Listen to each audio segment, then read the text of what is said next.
જેવું અધ્યક્ષ સાહેબે કામ કર્યું છે તરત જ અમે અધ્યક્ષ સાહેબની યાદ કરીને આપણે મજબૂત બનાવવો છે। એના માટે આપણે સ્વદેશી વસ્તુઓ વાપરવી છે। જે અહીં બનતી હોય વસ્તુઓનો વાપરવાનો આગ્રહ રાખવો અને એની સાથે આપણો વિકાસ તો આપણને દેખાઈ રહ્યો છે। અમે પણ પાબનની અંદર સુવિધા પથ બનાવીએ એટલે અધ્યક્ષ સાહેબનું નામ લે કે અધ્યક્ષ સાહેબે બનાવે એવો જ અમારે બનાવવો છે। એટલે અધ્યક્ષ સાહેબની જ્યાં જ્યાં કામગીરી છે એ સર્વશ્રેષ્ઠ છે।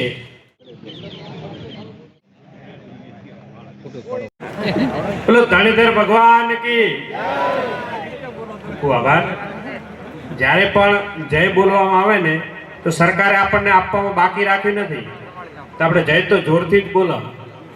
એટલે આજના આપણા મલુપુર જિલ્લા પંચાયત સીટની અંદર સ્નેહ મિલનના કાર્યક્રમની ઉપસ્થિત આપણા સૌના માર્ગદર્શક, આપણા વિધાનસભાના અધ્યક્ષ, બનાસ ડેરીના સતત ત્રીજી ટર્મ, આમ તો હેટ્રિક કહેવાય, ત્રીજી ટર્મ ચેરમેન પદમાં અને બિનહરીફ, એટલે ખૂબ જ આપણને ગર્વ થાય કે ડેરીની એટલી બધી વિકાસ કર્યો છે ત્યારે આપણને બિનહરીફ એવા ચેરમેન મળ્યા છે એવા શંકરભાઈ ચૌધરી સાહેબ, એમને તાળીઓથી વધાવો કે બિનહરીફ ત્રીજી વાર થયા છે ને સતત બનાસ ડેરીનો પણ વિકાસ થયો છે।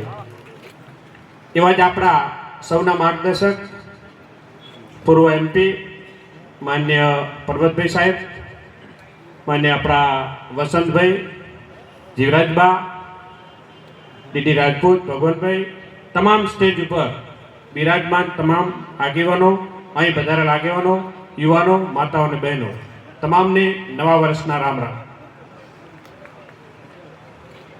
આજે આપણે નવા વર્ષની શરૂઆત અને નવા એક ઝૂમ સાથે આપણું વર્ષ નવું સુખમય અને નિરોગી રહે એના માટે સૌને શુભેચ્છાઓ પાઠવું છું। અને નવા વર્ષની અંદર નવું કંઈક કાર્ય કરીએ અને નવા કાર્યની સાથે સૌ નિરોગી રહે એના માટે પણ શુભકામનાઓ પાઠવું છું।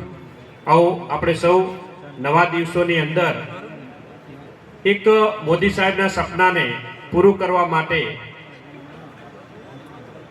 ઘર ઘર સ્વદેશી હર ઘર સ્વદેશીના નારાને આપણે સૌ નવા વર્ષમાં અપનાવીએ। એટલે સાહેબ, આજ તો તમારા બધાના પ્રતાપથી, તમારા બધાના આશીર્વાદથી, આમ તો તમારો ખૂબ આશીર્વાદ રહ્યો છે, એ આશીર્વાદ થકી જ આજ આપણા ભૂપેન્દ્રભાઈની સરકારની અંદર તમારા દીકરાનો સમાવેશ કર્યો, એટલે તમારા બધાનો આભાર માનું છું। કારણ કે તમે બધાએ પણ તનતોડ મહેનત કરી હતી અને મહેનતનું ફળ આપણને મળ્યું છે, એટલે તમામનો અત્રે આભાર માનું છું। સાથે સાથે સ્વદેશી અપનાવવા માટે પણ આપ સૌને વિનંતી કરું છું કે ખાતું પણ એવું આપ્યું છે ખાદી ગ્રામ ઉદ્યોગ, એટલે આપણે આપણા જિલ્લામાં પણ એક આપણે ખાદીનો સ્ટોલ લાવવાના છીએ। એમણે સાહેબને, આપણા અધ્યક્ષ સાહેબને મેં વાત કરી કે સાહેબ અહીં બધાને ખાદી પહેરતા કરી નાખવા છે, કારણ કે ખાદી પહેરવાથી આપણા ચામડીના રોગો પણ નથી થતા, ઘણો બધો ફાયદો થાય, ગરમી પણ ના લાગે, ઠંડી પણ ના લાગે। એટલે અગાઉ આપણા ગંઢિયાઓએ ખાદી જ પહેરતા ત્યારે કોઈ રોગ નતા થતા, એટલે અત્યારે પણ નવા વર્ષની અંદર તમામે સંકલ્પ લઈએ કે સ્વદેશી અપનાવીએ, જે મોદી સાહેબનું સપનું છે એ પૂરું કરવા માટે આપણે એક